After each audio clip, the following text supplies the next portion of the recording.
अस्सलामुअलैकुम। कैसे हैं आप लोग? दुआ करते हैं कि अल्लाह ताला हम सबको अपने हिफ्ज़ अमान में रखे, हर मुसीबत हर परेशानी से बचाए, ख़ास तौर पर आजकल के हालातों में।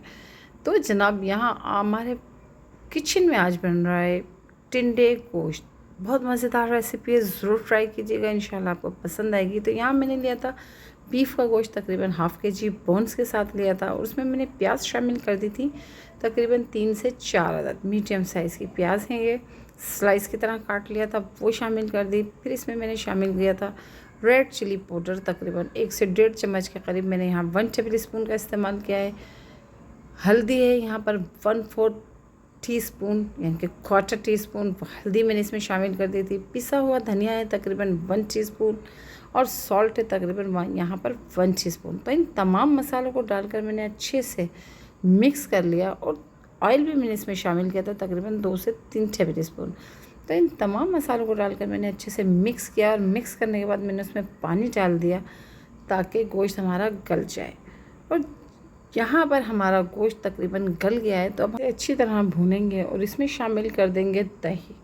तो दही मैंने इसमें शामिल की थी हाफ़ कप के करीब, वो डालकर मैंने इसे अच्छी तरह भून लिया। उसकी वीडियो मुझसे मिस हो गई, वरना मैं इसमें ज़रूर शामिल कर दी।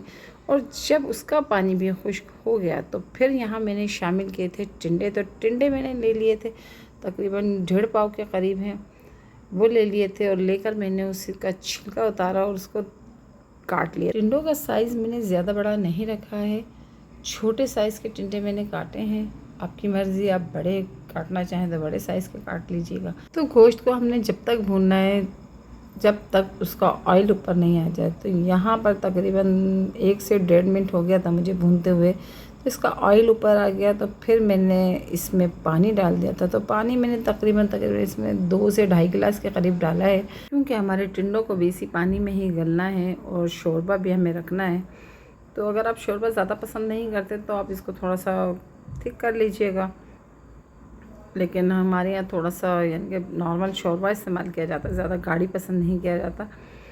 तो इस तरह से जब 10 से 15 मिनट के बाद आप देखेंगे तो इंशाल्लाह स्लो आंच पे रख दीजिएगा। तो 10 से 15 मिनट में इंशाल्लाह टिंडे गोश्त तैयार हो जाएगा। तो बहुत मज़ेदार, जायकेदार और खुशबूदार सालन बना था, ज़रूर बनाइएगा। बच्चे सब्ज़ियाँ नहीं खाते तो गोश्त के साथ उनको पका कर खिलाएँ, क्योंकि सब्ज़ियाँ तो ज़रूरी हैं खाना। तो इंशाल्लाह इसे बनाइएगा, तो ये रेसिपी आपको अच्छी लगेगी। तो रेसिपी अगर अच्छी लगी है तो लाइक कीजिएगा, शेयर कीजिएगा, और चलते चलते सब्सक्राइब तो कर ही दें, और लाइक भी ज़रूर कर दें। तो ये आपका हमारे लिए प्यार होता है जो आप हमें लाइक और सब्सक्राइब की सूरत में देते हैं। तो इंशाल्लाह ज़रूर बनाइएगा, और अपनी दुआओं में हमें याद रखिएगा।